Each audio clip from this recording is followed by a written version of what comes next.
Pessoal, boa tarde. Começar a atividade de hoje, eu queria agradecer a Bruna, que vai apresentar o Journal Club, e ao Júlia e a Maria, assistentes da Divisão de Clínica Médica, pela presença. Bom, gente, boa tarde. Vou nem me apresentar que eu tô em casa, né? Os dois que foram meus chefes até ano passado. Então, hoje eu vou apresentar esse Journal Club desse artigo que foi publicado no BMJ esse ano, sobre viés facial e aplicado na oximetria de pulso. É um tema que eu até então tinha estudado muito pouco e eu fui estudar e achei dados super interessantes, então eu acabei fazendo uma revisão um pouquinho mais ampla, que eu queria compartilhar essas coisas com vocês.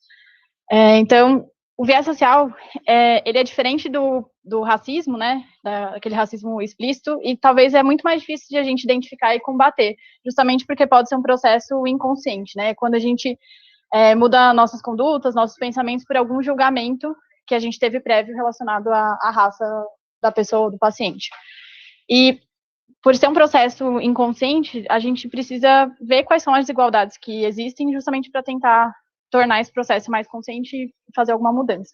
E pesquisando sobre desigualdade racial em saúde, a população negra tem indicadores de saúde muito piores em todos os níveis de atenção, desde ali a atenção primária, então eles recebem menos vacinação, eles têm pior controle de dor, eles recebem menos rastreamento de doença, acabam diagnosticando câncer em estágios mais avançados. Quando eles infartam, recebem menos tratamento para o infarto e eles têm uma incidência maior de doença crônica. E claro que tudo isso tem um impacto. A expectativa de vida da população negra ela é menor do que a população branca. Essa é uma corte bem grande dos Estados Unidos, acompanhou mais de 30 anos os pacientes, e tanto em mulheres quanto em homens, a expectativa da população negra foi menor do que da população branca. E trazendo os dados do Brasil, a gente tem muito pouco dado, principalmente com cortes de raça, de etnia. O estudo mais atual que eu achei foi um meio antigo, assim, de 2011, da Unicamp, que tinha uma diferença de 6 anos na expectativa de vida entre brancos e negros. E fazendo uma extrapolação com os dados mais recentes aqui do IBGE, mais ou menos 8% das pessoas com mais de 60 anos são autodeclaradas como negras. E se a gente considerar que a expectativa da população brasileira é de mais de 70 anos, talvez a expectativa de vida no Brasil seja menor, já que a gente tem uma proporção de negros muito maior na população do que 8%. E claro que tudo isso que eu estou falando é só a pontinha do iceberg, tem muito mais questão envolvida por trás dessas diferenças, questões históricas, econômicas, culturais, mas a gente tem que pensar como a gente, enquanto profissional da saúde, também não contribui para essas desigualdades. E daí, trazendo para o nosso cenário da UTI, saiu essa revisão no Critical Care esse ano, uma revisão sistemática grande, com 25 artigos. Boa parte foi estudo observacional, com cortes retrospectivas, teve um N bem grande, e os estudos eles eram muito heterogêneos, não daria nem para fazer uma meta-análise com os dados que eles encontraram. Mas, de maneira geral, 2 dados mais consistentes é de que os negros tinham maior mortalidade na UTI do que os brancos, mas quando ajustavam para covariáveis, morria quem era mais grave. E uma outra coisa que me chamou a atenção é que a população negra tem menor qualidade de cuidado de fim de vida. A gente discute menos plano de cuidados, eles são submetidos a mais invasões no final da vida e a qualidade de morte é menor do que a população branca. E daí, trazendo a questão do viés social para essas tecnologias em saúde, teve a Fabuena, que é a autora do artigo que a gente vai discutir, ela traz essa frase que eu achei bem interessante, assim, que os pacientes brancos, até então, são tidos como padrão ouro do design biomédico. Isso traz uma série de vieses, porque a gente usa tecnologia dentro da UTI o tempo inteiro, e em vários outros cenários do hospital. Inclusive, a gente usa vários scores que, às vezes, individualizam riscos, e só para a gente colocar que o paciente é negro, com os mesmos dados, por exemplo, o exemplo aí vai, o CKD API, para clearance de creatinina, só de a gente colocar que o paciente é negro, ele vai ter um clearance maior do que a população branca, e a gente acaba trazendo diálise, acaba trazendo indicação de transplante. E daí, entrando na oximetria de pulso em si, que é o tema do artigo, eu não vou entrar muito em detalhe em como funciona, a gente teve uma aula já de insuficiência respiratória que a Onara explicou mais a fundo, mas só para a gente lembrar, o oxímetro, ele é baseado na espectrofotometria.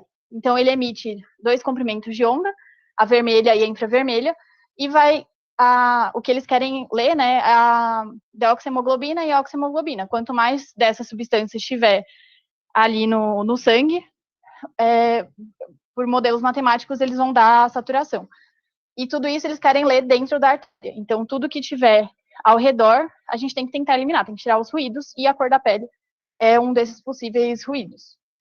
Já tem estudos comparando a saturação periférica de oxigênio com a saturação arterial, e a gente sabe que o oxímetro ele é mais fidedigno, mais acurado, ali em torno de 70% de saturação periférica de oxigênio, com uma correlação relativamente boa com a saturação arterial. Mas isso aqui foi validado em homens brancos, e não traz a realidade para um corte da maior parte da população. O oxímetro, ele foi, assim, amplamente divulgado no mercado lá em torno da década de 80, e o professor Tobin, já na década de 90, 10 anos depois, ele já mostrou esse viés. Então, a gente geralmente usa o corte de saturação periférica de oxigênio de 92%, porque na maior parte da população branca, eles teriam uma PaO2 maior do que 60. Só que se a gente olhar nesse estudo, que foi um N pequeno de pacientes, em só mais ou menos metade da população negra, se estiver marcando 92% de saturação no oxímetro, só metade vai ter uma PaO2 maior do que 60. E ele já, naquela época, quase 30 anos antes, já mostrou que o oxímetro ele era menos acurado na população negra do que na população branca. Trouxe um estudo que ele foi um dos primeiros a falar isso, mas tem muita coisa que saiu aí ao longo do tempo. Tem esse estudo de 2005 que tentou comparar 3 modelos diferentes de oxímetro e viu que realmente a cor da pele mais escura, o oxímetro acaba sendo menos acurado, e isso é pior em saturações mais baixas. Esse estudo do New England confirmou os mesmos achados. Ele pegou um recorte da população em vários níveis de gravidade, desde pacientes em enfermaria até pacientes em UTI.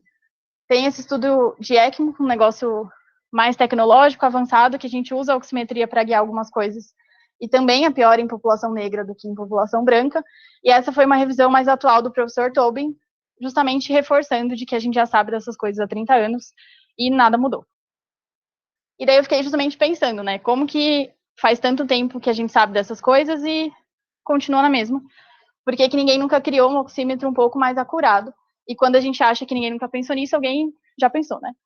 E, para minha surpresa, um oxímetro mais acurado foi esse bem portátil, né, pequenininho, da HP, que ela usava 3 tecnologias. Também tinha a espectrofotometria. Os oxímetros de hoje, eles usam 2 comprimentos de onda. Esse oxímetro aqui usava 8. Ele adaptava o brilho do oxímetro de acordo com a coloração da pele, e tinha uma leitura óptica também. E a calibração desse oxímetro foi muito mais equitativa. Eles se preocuparam com essa questão da cor da pele, e era possível pegar uma gota de sangue do lóbulo da orelha, colocar dentro do oxímetro, e você calibrava o aparelho para aquele paciente. E eu achei curioso também onde que colocava, né? Um lugar que talvez tenha menos interferência com a perfusão. Então, a gente sabe disso há muito tempo, mas tem uma negligência histórica aí. Se a gente for olhar o gap dos estudos, é muito grande, e não é à toa que nos últimos 2 anos teve esse assunto entrou em alta, né? Porque veio a pandemia, para mostrar que a pandemia não foi igual para todo mundo, a população negra morreu mais do que a população branca, e daí surgem estudos justamente comparando a eficácia da oximetria de pulso nesse recorte de população, e confirmou o que a gente já sabia, né, que a população negra tem a saturação periférica de oxigênio superestimada. E isso tem impacto. Aqui eles compararam o tempo de tratamento, o tempo até o início de algum protocolo para COVID, e foi pior na população negra do que na população branca. E qual a consequência dessa hipoxemia oculta, né? Veio o estudo do JAMA, foi um estudo bem grande, multicêntrico, retrospectivo, pegou vários hospitais dos Estados Unidos, teve um N bem grande, quase 90 mil pacientes, com predomínio de brancos, de negros e brancos. E o que eles viram, eles pegaram dados para comparar se tinha ou não tinha hipoxemia oculta e o que isso trazia de repercussão em 24 horas. E quem tem hipoxemia oculta tem níveis de creatinina maior lactato, tem mais disfunção orgânica e scores de gravidade mais elevados do que a população sem hipoxemia oculta. E o que eles acharam é que os negros, de novo, têm mais hipoxemia oculta do que os brancos. E daí chega no artigo que a gente vai discutir, que, diferente dos outros, ele vai pegar uma população mais específica, excluindo os pacientes não críticos. E como hipótese, eles colocam que os pacientes negros teriam um aumento da frequência de hipoxemia oculta em comparação com pacientes brancos internados em cuidados gerais. E, de outra hipótese, eles queriam mostrar que a ausência de hipoxemia estaria associada a uma baixa probabilidade de hipoxemia oculta e que isso não ia variar de acordo com a raça. Eles fizeram uma corte retrospectiva. Como desfecho primário, eles avaliaram a hipoxemia oculta em pacientes não críticos. E eles definiram hipoxemia oculta quando o paciente tivesse uma saturação arterial de oxigênio menor que 88%, enquanto a oximetria tivesse maior ou igual a 92%, sendo que a diferença de tempo entre essas duas amostras deveria ser de no máximo 10 minutos. Eles escolheram esse corte de 92 porque provavelmente se um médico encontrasse um paciente com 92 ou mais de saturação, não ia aumentar o aporte de O2. Foi sempre interpretada a saturação periférica como uma variável contínua, e eles colocaram como critérios de exclusão alguns dados que pudessem sugerir que o paciente era mais grave. Então, primeiro, tinha que ter os dois dados, né, oximetria e a gaso arterial. Se o paciente tivesse mais do que 2 gasometrias no mesmo dia, se ele tivesse sido transferido ou estivesse no UTI, eles eram excluídos, porque eles não queriam avaliar essa população de pacientes críticos, e eles excluíram saturação menor do que 70, porque a gaso podia estar identificada errada, ser uma amostra venosa e não arterial.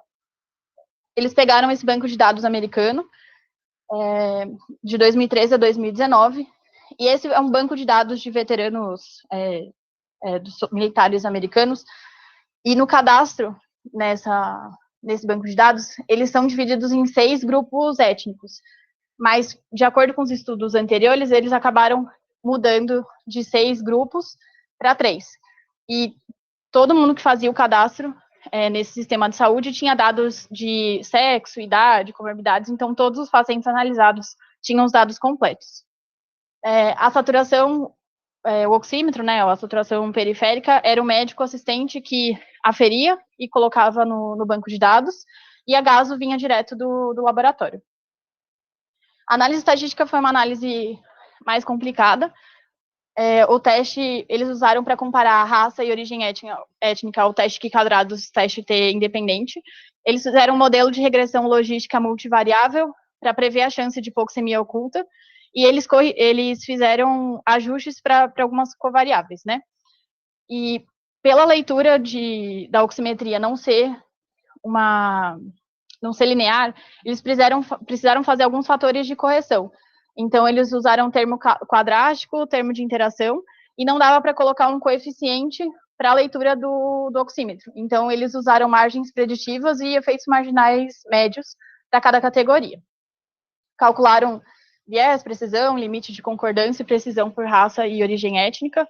Usaram esse Strobe Statement, que é como se fosse um checklist do que estudos observacionais precisam ter. E agora, indo para os resultados. Quer parar? Você volta ali um pouquinho, só para a gente... só para a gente ver a sopa de letrinhas, não ficar... O que quadrado e TST são testes simples, né, de fazer só para comparar grupos, então comparar categorias e comparar médias, e a regressão logística é uma análise multivariada, né, e aí, levando em conta alguns fatores de confusão. Aí, ele escolheu as variáveis antes de ver o resultado. Você pode fazer essa regressão logística olhando os resultados que são mais diferentes, como a margem que pode ser 0,1 ou 0,05, e para colocar isso no modelo. Ele olhou previamente no modelo dele e ele escolheu que ele ia colocar nessa regressão multivariada. Para ajuste, né? Antes de fazer análise, ele escolheu isso já antes de fazer análise. Aí só no próximo, o que a interação, na verdade, é o termo estatístico que a gente usa para análise de subgrupo. Então, aqui é para ele testar se existe um efeito diferencial da cor da pele, da raça, né, nessa leitura da saturação, né. E essas margens preditivas e efeitos marginais, nada mais é o que é. Você faz o modelo, e aí depois, isso é uma estimação depois de rodar o modelo, entendeu? Você roda o modelo, e aí você calcula a probabilidade da ocorrência naquele subgrupo, entendeu? Então, é um jeito de você calcular depois da regressão logística, assim. Tá? Porque a regressão logística não dá probabilidades, ela é toda na escala logarítmica do odds ratio. Mas você pode fazer transformações e trazer de volta para a escala de probabilidade, entendeu?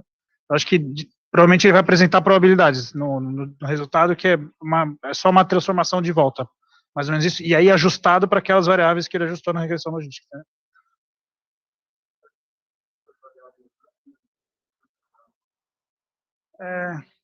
Ó, eu acho que aqui ele queria ajustar, sabe? Quando você quer ajustar, não importa tanto assim o critério estatístico, entendeu? Você tem segurança de quais variáveis você já acredita, você tem bem claro na literatura de quais variáveis vão influenciar o seu desfecho, faz muito pouca diferença. Geralmente você deixa isso para depois da primeira análise, para ver o que é mais diferente, quando você não tem muita segurança do que vai impactar no seu desfecho. São desfechos e são variáveis que você tem segurança que realmente impactam o seu desfecho, não muda muita coisa. Não tem uma grande diferença. Eu acho que uma coisa importante, sim, para um estudo que você está querendo ver uma associação específica, você deve evitar usar o dado para decidir que variável você vai botar, entendeu? Então, idealmente, você deve se basear no modelo teórico, porque a estimativa pode mudar um pouquinho, e aí aqui a precisão é 3, 4%, entendeu? Então, se mudar de 88 para 90, talvez seja diferente. Então, mesmo que no P não fosse significante, na análise multivariada, entre aspas, a ideia, você quer ajustar o efeito que você quer ver efetivamente. Ele levou em sexo, idade, variáveis que são aparentemente mais relevantes, né? Só para a gente entender o que vai aparecer depois, né?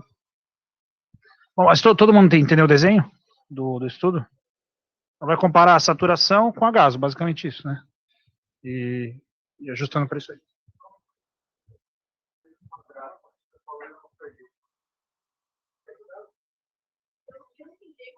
De correção. Não, é porque quando você bota no modelo estatístico uma variável contínua, você assume que a relação é linear, porque cada ponto que subir vai ser um ponto do outro, proporcionalmente falando. Para cada um que subir, sobe 2, enfim. Aí quando ele bota um termo quadrático, ele vai permitir que se faça uma curva. Essa relação não é linear, e a saturação não é linear mesmo, ela é uma relação assim, né? Mas isso precisaria ter um termo cúbico, talvez. Mas se o termo quadrático foi o que ajustou e deu certo, talvez seja o suficiente para o modelo, entendeu? É só para permitir ter uma curva na relação, entendeu? Porque o comportamento não é linear. A forma que eles apresentaram os dados, talvez dá para entender um pouco melhor, que eu tinha achado confuso isso, mas olhando os resultados talvez fique mais claro, enfim. Então, esse é o flowchart, né? Eles tiveram mais de 70 mil pacientes com um par de saturação periférica e saturação arterial.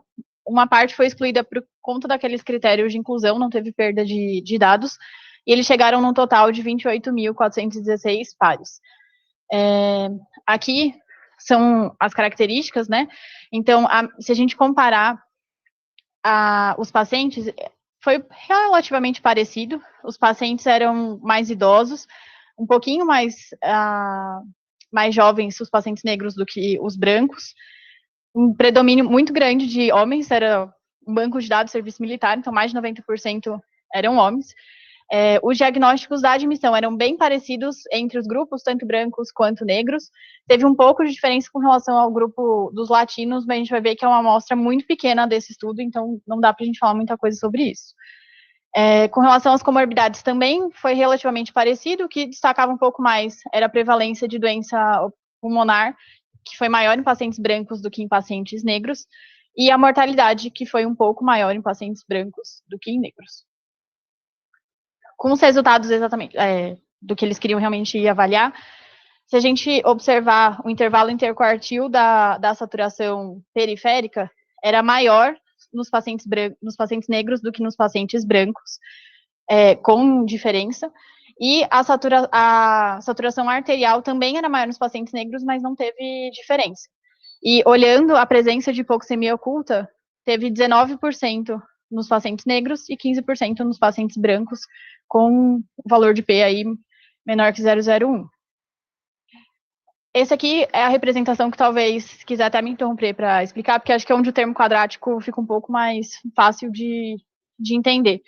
Aqui eles mostram que a hipoxemia oculta ela é mais prevalente em negros do que em pacientes brancos, e o que eles tentaram ver é se o intervalo da coleta da oximetria da saturação periférica e da saturação arterial, se tinha alguma interferência nesses resultados. E daí eles pegaram os pares com intervalo de 2, 5 e 10 minutos, e o que eles viram é que é muito parecido entre esses três tempos, então esse delta entre a saturação periférica e a saturação arterial não fez diferença. E essa imagem, que eu acho super ingrato de interpretar isso aqui, mas, pelo que eu entendi, eles pegaram os pacientes que tinham 2 pares de saturação periférica e saturação arterial, eles dividiram em 3 grupos, de acordo com o resultado do primeiro par. Então, se eles tinham uma diferença baixa, intermediária ou alta, e eles queriam ver a chance de hipoxemia oculta no segundo par, baseado no achado do primeiro. E o que eles encontraram é que nos grupos com diferenças menores, baixo e intermediário, teve uma diferença maior de hipoxemia oculta entre esses 2 grupos, e que foi maior nos pacientes negros comparado aos pacientes brancos. E nesse grupo, que já tinha uma diferença maior no primeiro par, não teve tanta diferença assim.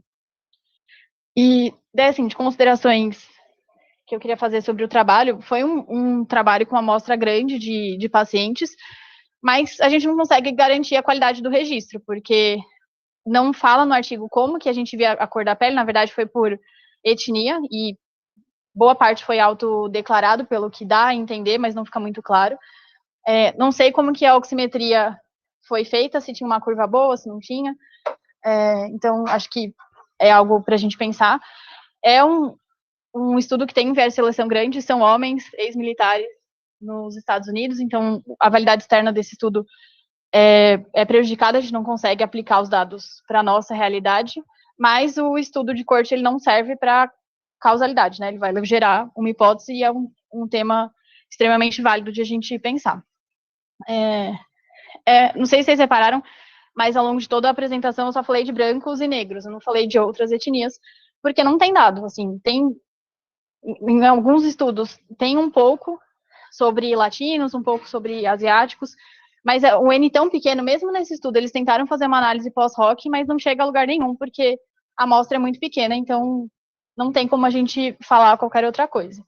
E perguntas que eu fiquei na cabeça, eu queria saber a opinião de vocês, de por que as validações até hoje são baseadas em homens brancos, como que a gente consegue, sabendo de todos esses dados, o que a gente pode fazer para cobrar alguma coisa, para tentar diminuir as desigualdades em saúde, principalmente esse racismo estrutural, e vendo tudo isso que eu apresentei, se esses dados mudam a prática clínica de vocês, se vocês pensam em fazer alguma coisa diferente do que vocês já faziam. É isso.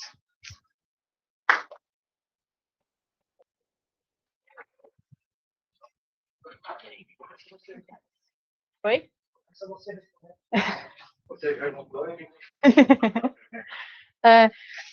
Eu fiquei muito...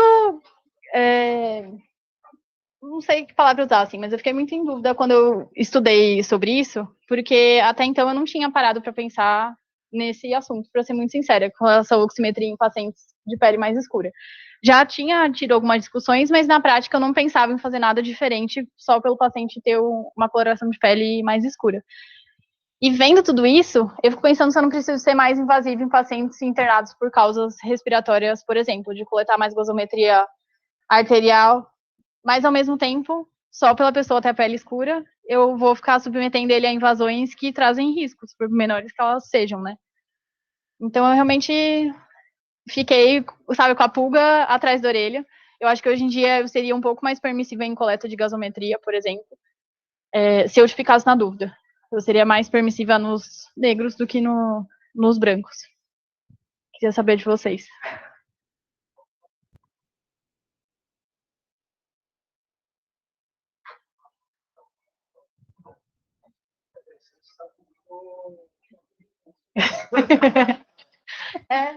Não, é porque eu fiquei intrigada. E daí eu queria saber o que vocês pensaram também.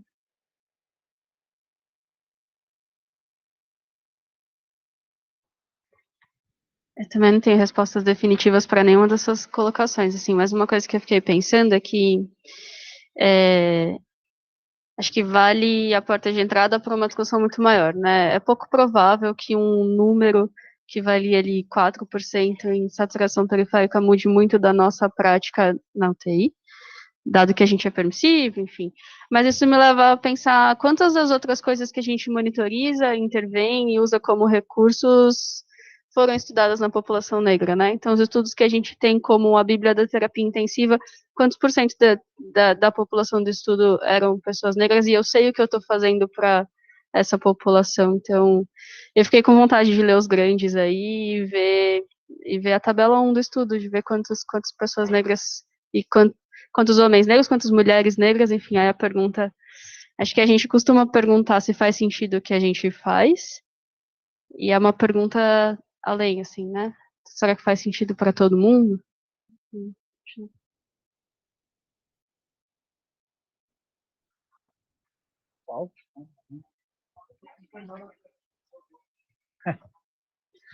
Eu acho que um pouco do que a Ana comentou, assim, dentro do que é razoável, assim, isso é difícil dizer, né, mas, assim, por exemplo, vamos pegar os trabalhos de alvo de oxigenação, né, a maioria deles tem mostrado que dentro de uma faixa razoável, que não seja hiperóxia e não seja hipoxemia permissiva, tudo bem você ter valores um pouco diferentes, né, então, mas lembrar que esses estudos, nenhum dos grupos conservadores, a PO2 foi abaixo de 60, né, isso é importante a gente ter em mente aí. Que isso é uma estratégia de resgate, né, em outras situações, embora a gente aplique isso com uma certa frequência, isso não é o validado atualmente pela literatura, né. Então, eu lembro de uma vez minha bem nítida na pandemia, era um senhor de uns 60 e poucos anos, estava entubado lá na DS, na época, foi 2020, né, quando o Pedro tirou férias, eu fiquei lá, e eu lembro que a saturação dele era 94% do monitor e a gaso dele, PO2, era 50%. Era um senhor negro, né. Eu falei, caramba, bicho, isso aqui tá errado mesmo. Mas na época eu não tinha essa visão tão clara, né? E aí eu acho que esse estudo ele traz algumas informações pra gente para beira do leito. Primeiro, se você notar essa discrepância, você sabe que os próximos dados vão ser mais discrepantes, ele mostrou isso. Eu acho que isso é uma coisa pra gente ter em mente. E aí talvez você vai ter que mudar o seu alvo de saturação. Eu acho que dá para você pensar dessa forma, né? Eu não vou deixar ele se você queria deixar saturar 90, 95, eu vou deixar 94, 98. Porque, e aí talvez repetir uma gaso, tal, enfim, já vai estar com a terra invasiva, eu não acho que vai agregar grandes coisas diferentes, né?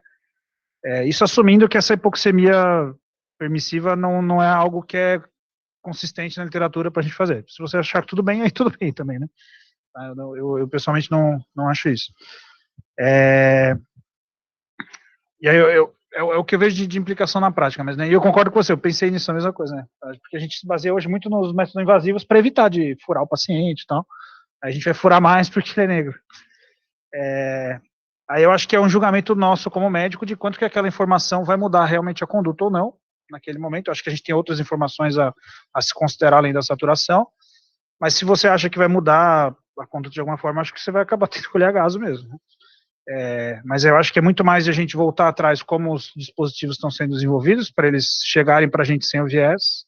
A gente sabe disso para a gente distorcer o viés no dia a dia, mas como eu consigo ver na prática, assim, né? Quem saiu, assim, esse grupo de pesquisadores é um grupo superstar lá do Veterans, né, de Michigan. O pessoal eles são excelentes, assim, para estudar serviço de saúde, né? E o Washington é bem ativo no Twitter, aí teve gente que malhou o pau nele, ele falou assim, 3% de diferença, e aí ele traz essa discussão, né, não é o 3%, é que é como o dispositivo é feito, o dispositivo é feito, não é para todos, né, ele foi feito para alguns, e aí quando você faz dessa forma já nasceu errado, né. Eu acho que entra a questão do estrutural, né. Quantos que será que é o índice cardíaco, é o mesmo para todo mundo? O valor do lactato, será que é igual? Não sei, a gente tem tantas variáveis que a gente usa no dia a dia, que às vezes a gente não sabe, né?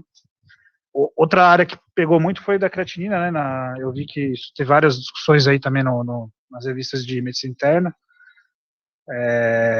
justamente pedindo para tirar a raça das equações, porque isso poderia estar gerando um viés no cuidado do paciente, mesma coisa, né? E aí era uma coisa até talvez maior do que aqui, né? E aqui a gente está monitorizando a fisiologia continuamente, né, no paciente hospitalizado. Aí no paciente não hospitalizado, como que seria, né? A Nara levou o ponto aí dos triggers, né? A saturação tá nos scores de alteração precoce, né? Exato. Júlio, deixa eu, por favor, contribua aí. Você quer falar antes de mim, Marília?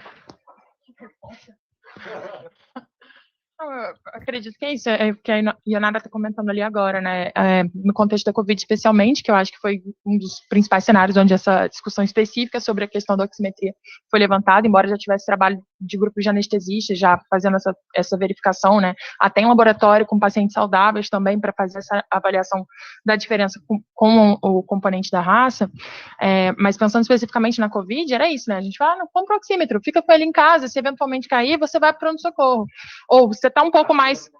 Exato. E aí o oxímetro está um pouco... Não, tá 92, ainda não está na nossa faixa de corte, que é justamente o que a Ionara trouxe ali agora, né? Para quem que a gente vai ofertar esse oxigênio no começo que esse paciente... Na hora que esse paciente chega, até quando a gente tolera.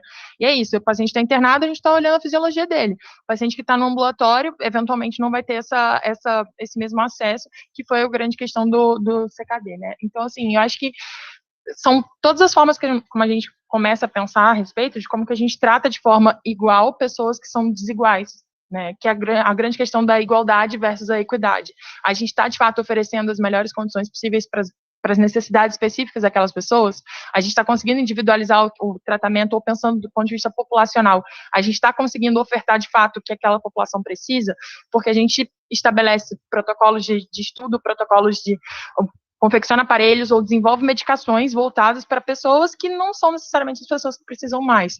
Acho que o Júlio sempre traz o exemplo da questão do mieloma, por exemplo, né, da prevalência na população negra e da quantidade de pacientes negros nos estudos para validação de droga em mieloma, por exemplo.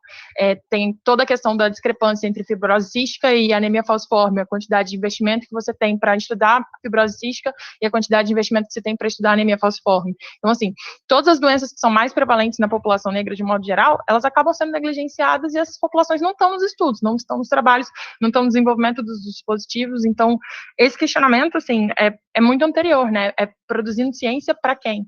Quem é que produz a ciência, primeiramente, e para quem que a gente produz, né? Então, acho que é isso.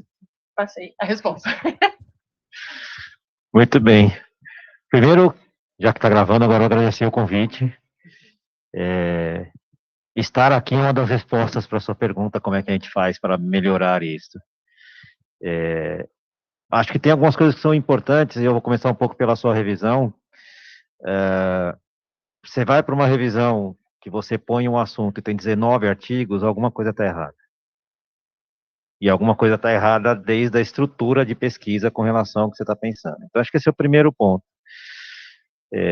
Segundo ponto que chamou muita atenção, a hora que você vai para os artigos, eles têm uma concentração lá, década de 80, alguma coisa da década de 90, momento de busca por direitos civis, etc.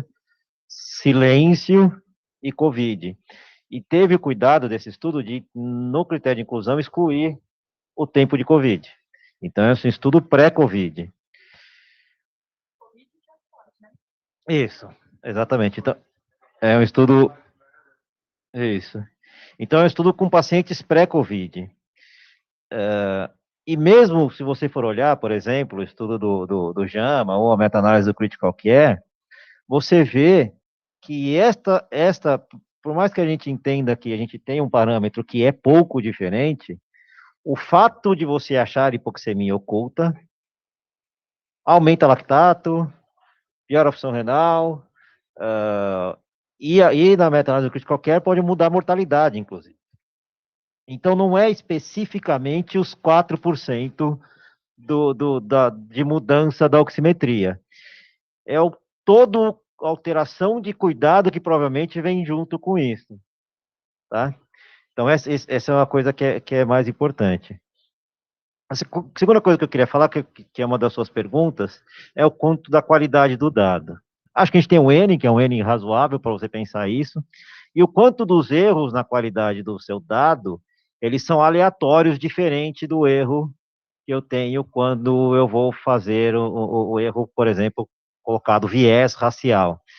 Então, por exemplo, quando eu meço o PA arterial não invasiva contra a PA invasiva, eu tenho um erro sistemático, no qual a PA invasiva sempre é um pouco maior do que a PA não invasiva, correto?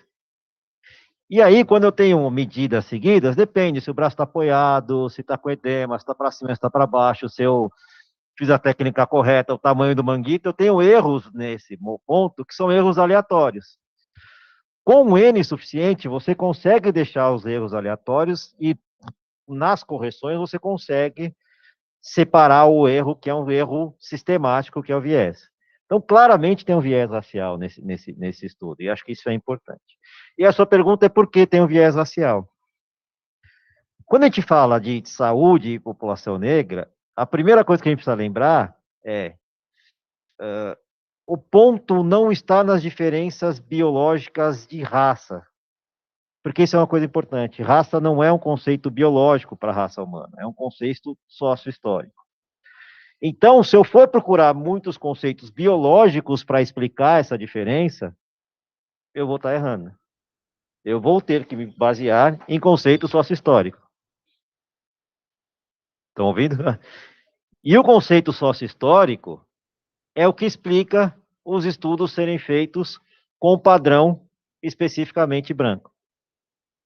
Então, por exemplo, para quando você vai aprovar um oxímetro, ao longo do tempo, foram se diminuindo a necessidade de inclusão de pessoas negras na calibração do oxímetro.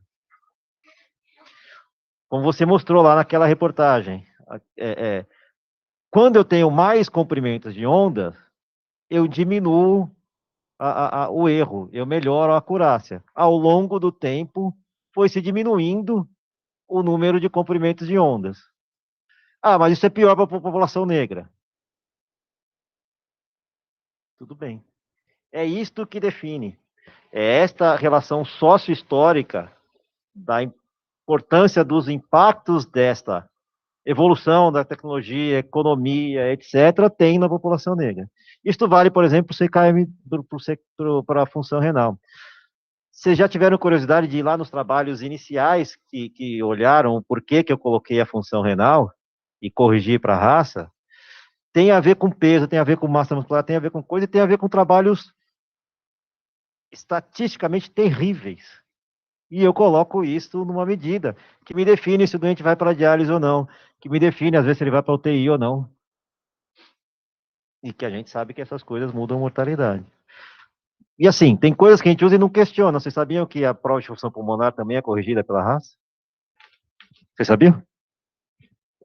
Então, a gente não se questiona. Então, por que a gente não se questiona? Porque, de novo, do ponto de vista sócio-histórico, o quanto isso impacta a população negra nunca foi pensado.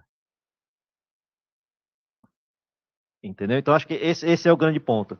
Se eu ficar procurando muito a justificativa biológica por um achado desse, eu vou errar. Acho que esse é o primeiro ponto. Então, isso é importante a gente pensar, porque isso cabe para muita coisa, como você está dizendo, que é para tudo que a gente faz. E esse viés que é implícito, que é um viés que a gente chama de inconsciente, ele pode estar no desenvolvimento do aparelho, pode estar na minha atuação à beira-leito. Tá? Quando a saturação é fundamental, por exemplo, para ir para a UTI, no COVID, talvez o impacto na mortalidade seja maior do que o impacto nesse estudo. Isso, o que a gente viu foi que o COVID tem menos acesso, ou um delay no acesso a protocolos de tratamento de COVID, de vigilância, mas ninguém estudou mortalidade. Tem uma coisa muito importante ainda que eu queria falar, se eu estiver me alongando, você me avisa, tá? Que é com relação à definição de raça que ele fez no estudo e como é que a gente transporta isso para a gente. A pergunta é, vocês sabem como é que a gente classifica a raça no Brasil? Oi?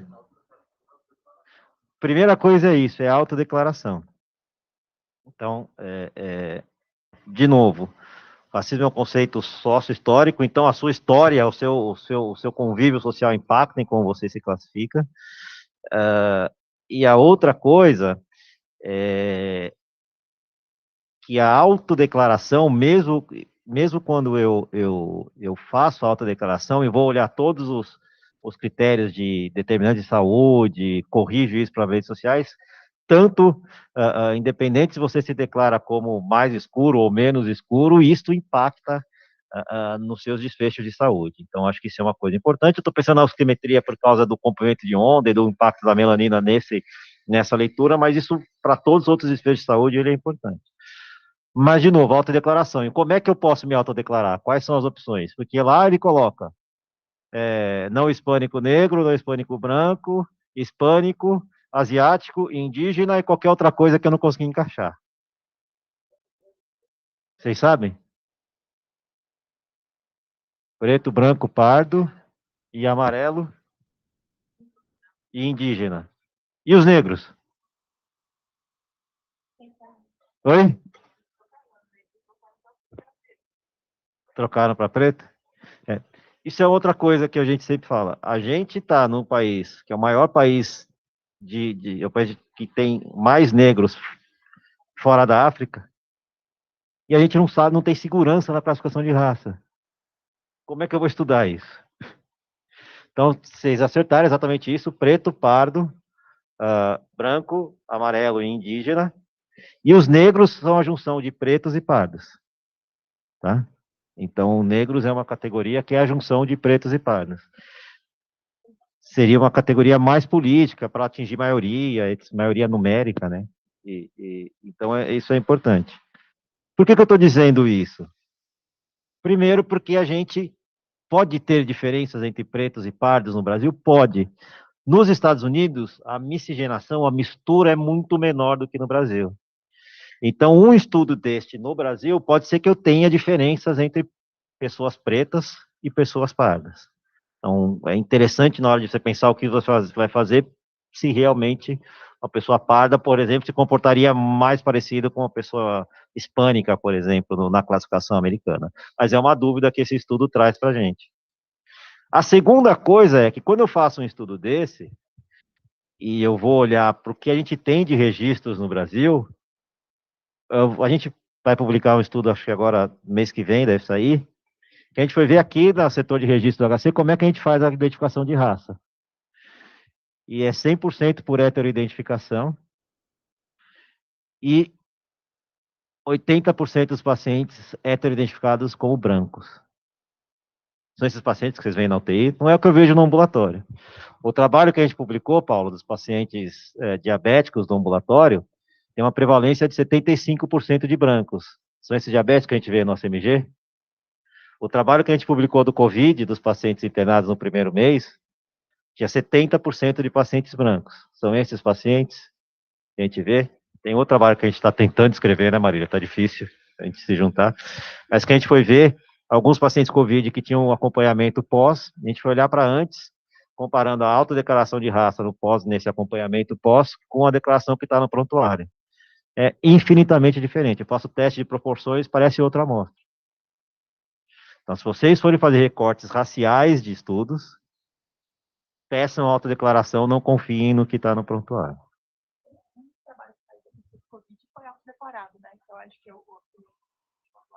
De anticoagulação, sim. É. Prontuário da HC. Só uma coisa. Aquele do HC médio. Mas, bom, o registro cada coisa, né, que a gente vê, né?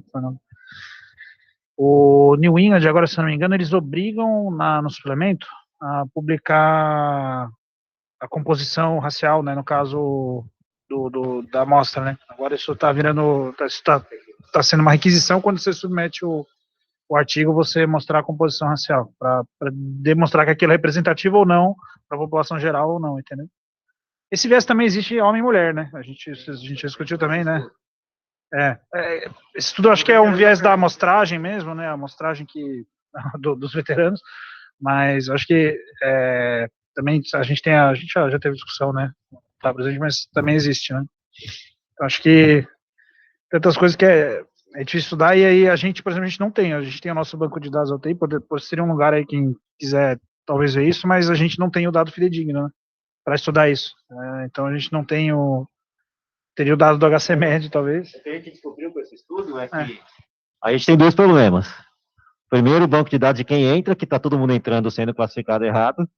E segundo, o banco de dados que eu tenho de qualquer coisa que eu já levantei no HC. Qualquer recorte racial que eu fizer desses bancos de dados, eu vou ter dúvida do que é. E tem coisa que você não consegue voltar atrás. Então, é complicado. Agora, você perguntou o que fazer, né? Eu acho que tem algumas coisas, inclusive em literatura, que às vezes funcionam. Por exemplo, colocar raça como assunto de estudo dentro da sua área de atuação. Então, o que vocês estão fazendo é uma coisa positiva para mudar isso. Então, esta é uma ideia, colocar raça. Então, por exemplo, vocês passaram pela formação de vocês e vocês não tiveram nenhuma formação sobre racismo, sobre saúde da população negra, nem sobre outras minorias, etc. Então, é uma coisa que precisa mudar, isso tem mudado. A faculdade agora já tem um pouco de uma disciplina optativa, dou aula agora na graduação com relação a esse assunto, então esse é o primeiro ponto. O segundo ponto é representatividade. Então, então, por exemplo, eu estar no HC é uma coisa que fala a favor a diminuir essas iniquidades. Mas essa representatividade, ela precisa ainda melhorar muito. Eu ser uma exceção ainda é uma demonstração de que a gente precisa caminhar muito nesse ponto. A terceira coisa é treinamento, educação. Então, e a educação baseada em eventos, a gente coloca como atitudes contra estereotípicas, etc. Então, tem umas coisas específicas dizendo de como você consegue diminuir principalmente os vieses implícitos. E o 4 é política, né? A gente fala da política lá, de quem eu vou votar, etc. Mas, por exemplo, na hora de eu tiver uma representação institucional, eu posso escolher um oxímetro que foi melhor testado na população negra na hora que eu for comprar. Isso pode estar dentro da minha política do que eu vou fazer. Entendeu? Então, quando eu for ensinar como é que faz o cálculo da função renal, institucionalmente eu posso definir que, olha, não é para usar raça para corrigir a função renal. Então, você pode fazer isso dentro do seu microcosmos, por exemplo, na UTI, você pode fazer isso institucionalmente, você pode baixar uma lei, sei lá, uma diretriz, etc. Então, tem coisas que, dessa coisa que a gente chama de estrutura, que a gente chama de política, que a gente pensa lá só em quem é o presidente, quem é o senador, e quem, etc. Mas dentro da nossa governança, a gente pode fazer bastante coisa. Perfeito? Respondi quase todas.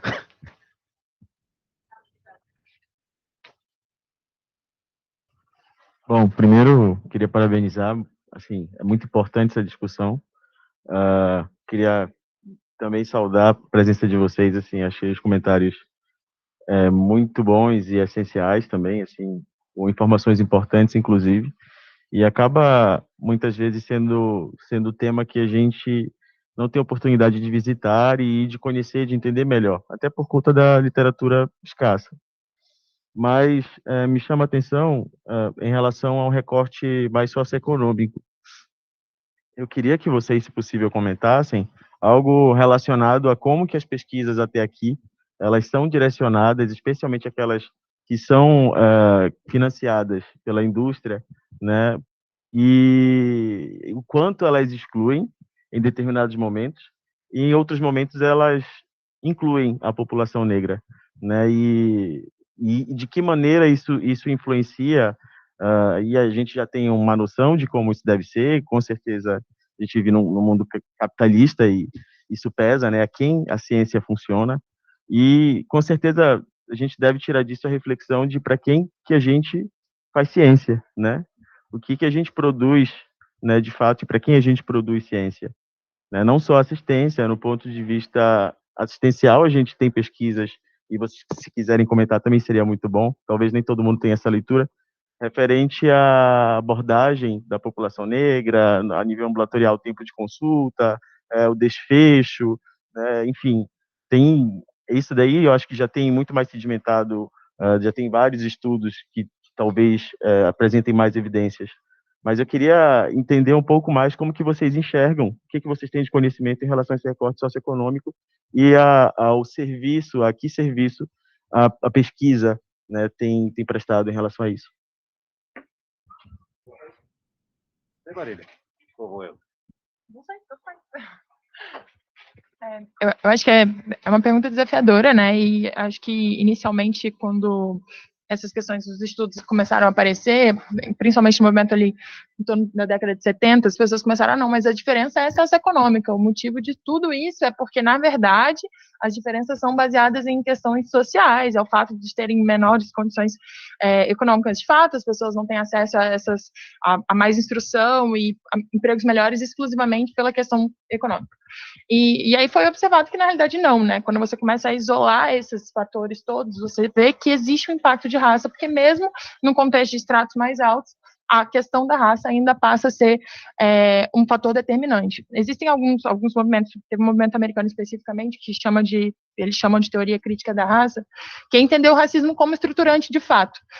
O racismo, ele é a base fundamental de todas as diferenças, da forma como eles interpretam. E aí, lógico, dentro desse movimento você tem outras correntes, né, que falam que melhorando a condição material das pessoas negras, elas vão ter os mesmos acessos que pessoas brancas, e aí, por outro lado, você melhorando a educação e melhorando a parte ideológica da sociedade, ou seja, construindo um pensamento de que as pessoas são de fato iguais, você vai conseguir reduzir essas desigualdades, e tem as terceiras vias, digamos, nesse lugar, que combinam essas duas interpretações, né, que melhorando tanto do ponto de vista de aporte econômico, quanto do ponto de vista de ideologia de sociedade, a gente vai conseguir algum grau de mudança.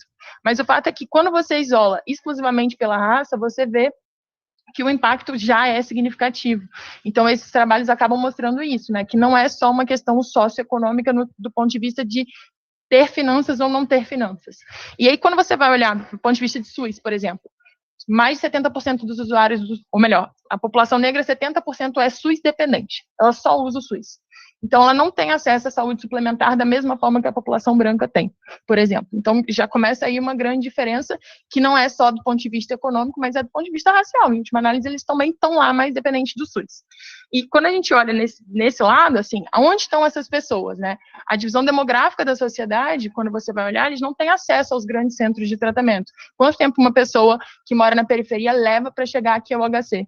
Por exemplo. Então, ela passa um tempo menor na consulta, por exemplo, mas ela levou 4 horas, 5 horas para conseguir chegar aqui ao grande centro. E os trabalhos dessa época de Covid, por exemplo, tiveram alguns dados importantes desse ponto de vista demográfico, né, de distribuição também geográfica dessa população, que acho que a Faculdade de Arquitetura e Urbanismo aqui da USP publicou uns mapas, eu não sei se vocês chegaram a olhar, da distribuição das mortes por Covid, da distribuição da população negra na cidade de São Paulo, da distribuição das vacinas na cidade de São Paulo. Então, a população branca foi muito mais vacinada, né, porque tinha mais acesso, estava mais próximo do centro. A população negra, que era mais periférica, era justamente onde predominava a questão da mortalidade. Oi? Publicaram. Tá os dados... Saiu, inclusive, na prova de residência. Acho que sim.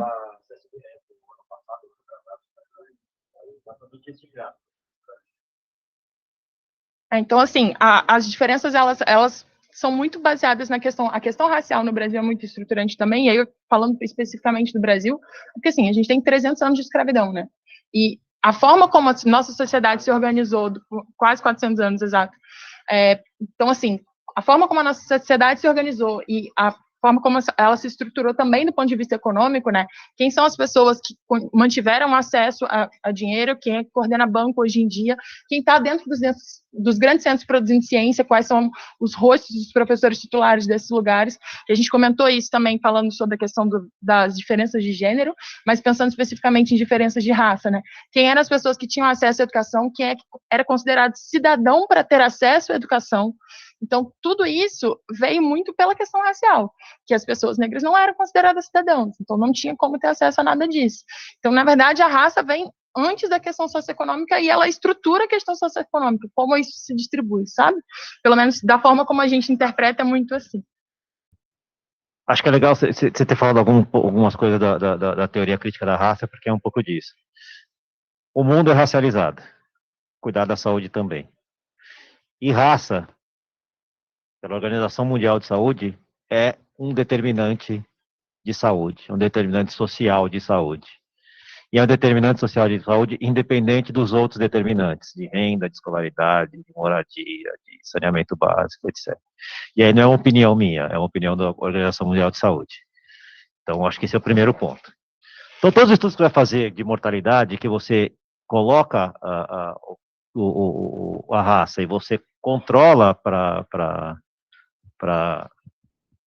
você corrige, na verdade, estatisticamente, para determinantes sociais de saúde, sempre essa diferença acaba diminuindo, mas sobra alguma coisa que é específico da raça. Então, esse é o primeiro ponto. E aí tem um monte de estudo com isso. O segundo ponto, assim, é que, assim, eu tenho uma hipótese para isso, que é muito, quando eu divido didaticamente o racismo no combate na saúde, estrutural, institucional e interpessoal.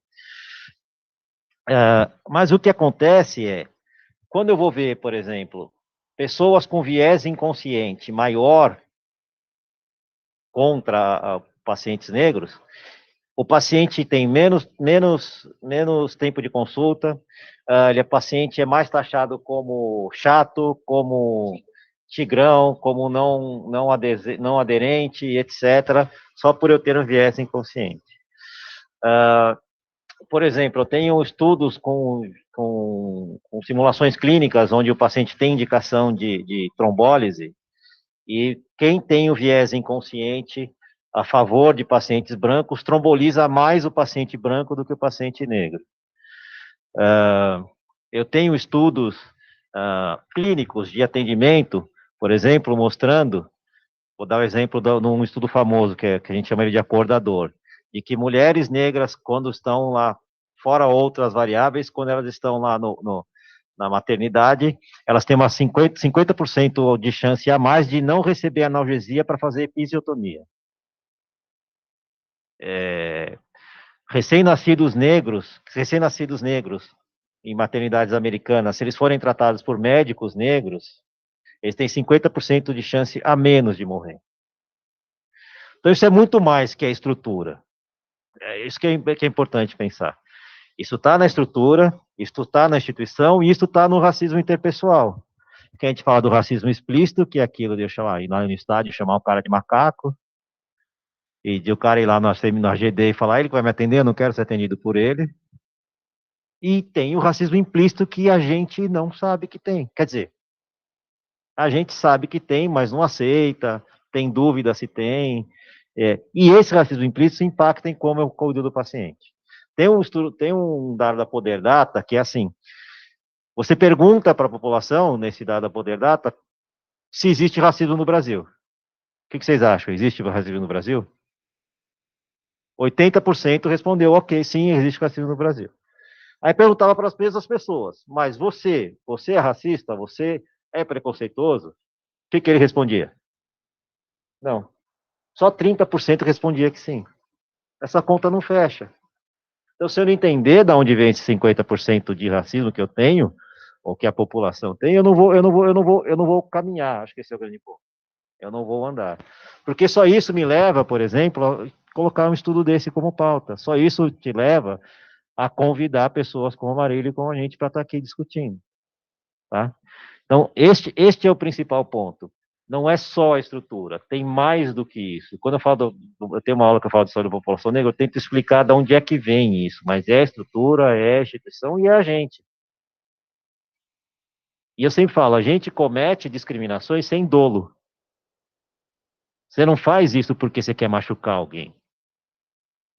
Mas o que é sem dolo machuca também. E trazendo a palavra do direito, o que machuca, mesmo sem dolo, ainda tem culpa. A pergunta sempre é o que a gente quer fazer. Do ponto de vista estrutural, institucional e pessoal. Estou muito contente de estar aqui, de vocês terem colocado isso como pauta e de ter convidado a gente para isso. A gente está fazendo algumas coisas. Então, a gente tem um grupo de pesquisa, do qual eu e a Marília fazemos parte. A gente está fazendo pesquisas como essas que eu citei sobre saúde da população negra. Fala você? A Ionara pediu para falar ali. Não sei se ela está com a mão levantada ainda. Não sei se dá pra... Eu não sei se vocês me escutam. Vocês me escutam? Talvez eu possa escrever se estiver ruim o áudio. Pode falar, dá para te ouvir. Ah, tá bom. Não, é que eu queria muito agradecer. Eu fiz uma das minhas revisões esse ano foi de ciência respiratória, assim, né? E foi meu primeiro contato com essa questão do oxímetro. E lendo uma das marcas que desenvolveram o oxímetro, eles escreviam, assim, que no começo as mulheres iam com esmalte E aí isso atrapalhava a leitura do oxímetro, né? E aí a próxima, então assim, tava lá, avaliado que esmalte atrapalha. Aí você vê que o próximo grupo de pessoas só não tem mais mulheres porque aí não tem esmalte, assim, sabe? Então é uma forma fácil de resolver o problema, assim. Mas eu que queria falar, complementando o que o Júlio falou, depois que eu comecei a entrar mais em contato com isso, no meu mundo pessoal, eu tento fazer um duplo cheque mental de algumas coisas, assim, sabe? Inclusive, quando a gente está pensando em evolução na UTI, ou agora que eu estou numa sala de emergência, perceber em mim o meu viés mental de a pessoa, aquele incômodo, aquela dor, aquele sinal, eu preciso, às vezes, revalidar em mim que aquilo também importa, porque às vezes o paciente, que é um paciente que já está acostumado a não ter suas questões validadas, tanto mulher quanto negros, eles também não falam tão alto quanto um branco, assim, sabe? Eles não vão gritar, eles não vão fazer escândalo, porque se eles fizerem isso, uma sala de emergências, para mim, às vezes, em plantões, fica muito claro, assim. Então, vai demorar para eu ir lá atendê-lo, vai demorar para eu ir lá ver a dor no peito, para eu ir lá ver outras coisas, assim. Então, é meio que calibrar internamente algumas coisas para fazer o que a Marília falou, assim, para tentar tratar de maneira desigual, porque as pessoas não estão num momento de equidade, não dá para a gente falar que a gente vai conseguir tratar igual as pessoas, a gente precisa recalibrar, assim, sabe? Então, e às vezes quando eu começo a fazer isso, eu percebo um monte de bola que eu comi, assim, porque em algum certo momento meu viés cognitivo é olhar para a feição, para a forma como a pessoa está expressando o sentimento dela e já pular, assim, sabe? Eu já cometi vários erros, e aí quando eu paro para ver, tem muitos erros associados com mulher, tem muitos erros associados com a população negra, assim, sabe? Então, e eu só comecei a repensar e recalibrar a minha forma de ver essas coisas depois que eu comecei a entrar em contato e a reler, porque, enfim, eu não sabia fazer isso diferente antes, sabe? Então, obrigada, gente. É só isso. Obrigada. Muito bom, Leonardo. Eu acho que isso é super importante, né? A tomada de consciência desses vieses é muito importante para a gente mudar as nossas atitudes. E, assim, a gente geralmente convida o pessoal a fazer esse teste de associação implícita.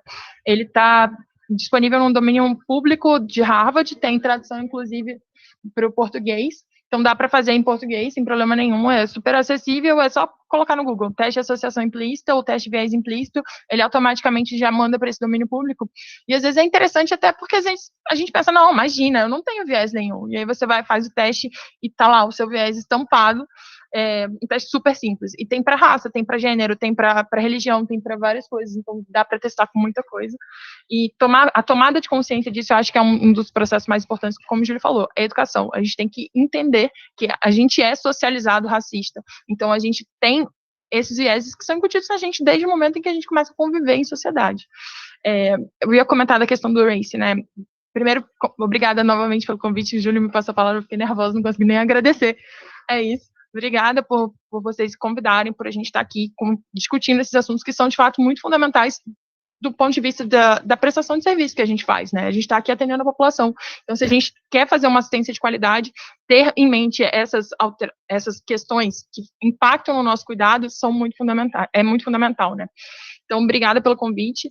E em relação ao RACE, é um grupo de pesquisa, Júlio, membro fundador, e estávamos lá no começo. A ideia é pesquisar, de fato, a saúde da população negra e ter uma atuação que também mexa com um pouco de advocacy. A nossa ideia é pesquisa em saúde da população negra para promover uma sociedade, de fato, mais equânime e conseguir reduzir as iniquidades em saúde para essa população. Existe intencionalidade no que a gente está fazendo, a ideia é essa, de fato, e produzir ciência de qualidade tendo isso em mente.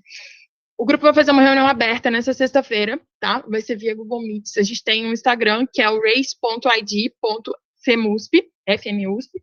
Quem quiser entrar na rede social pode entrar para tentar se inscrever nessa reunião. Vai ser via Google Meets, a gente vai falar um pouco mais sobre os projetos do grupo, tanto os projetos de pesquisa quanto os projetos de extensão. Tem a questão da disciplina optativa, que é a formação do profissional de saúde e o combate ao racismo, porque isso tem que ser para todas as profissões de saúde, né? Não funciona só para a medicina, a gente tem que formar profissionais que tenham noção de que o racismo é um determinante social em saúde, impacta no nosso cuidado e que a gente precisa, objetivamente, olhar com a intenção de reduzir as iniquidades que ele acaba promovendo.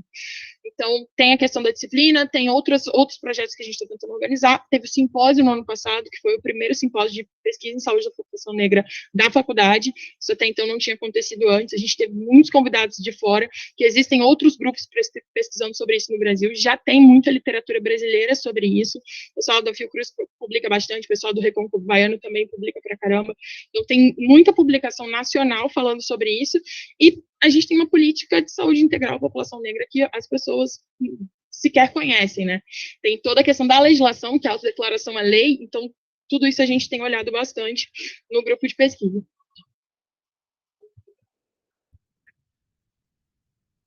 E é isso, a gente é um grupo de pesquisa que tem, a teoria crítica da raça fala muito disso, né? Então a gente tem que fazer coisas que mudem o status quo, então essa é a ideia da nossa pesquisa, a gente não faz coisas para ter a publicação, para ter o número, a gente quer um pouco mais disso.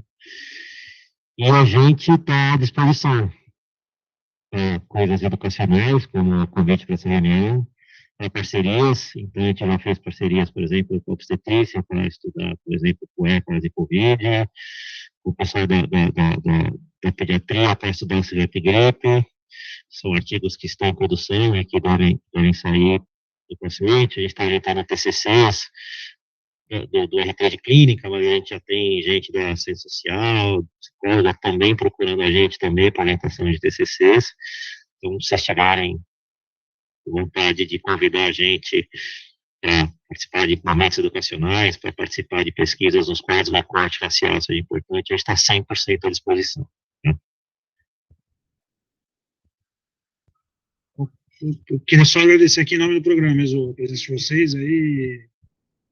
Acho que o recado para nós, poucos, assim, isso realmente é uma coisa que eu não pensava a respeito, né? Eu acho que a gente não cria no meio o problema, a gente reconhece, eu acho que é a solução para a gente encontrar os caminhos para nos desenvezarmos, né? E estamos atentos a isso. Né? Muito obrigado a vocês. Viu? E eu queria colocar também esse espaço à disposição de vocês aí, quando vocês quiserem, para a atividade que quiserem, para a gente construir algo juntos. Eu recebi o convite do Race ID, eu coloquei no grupo da residência. E obrigada mesmo por acrescentarem muito aí a esse dia e a nossa formação hoje. Obrigada.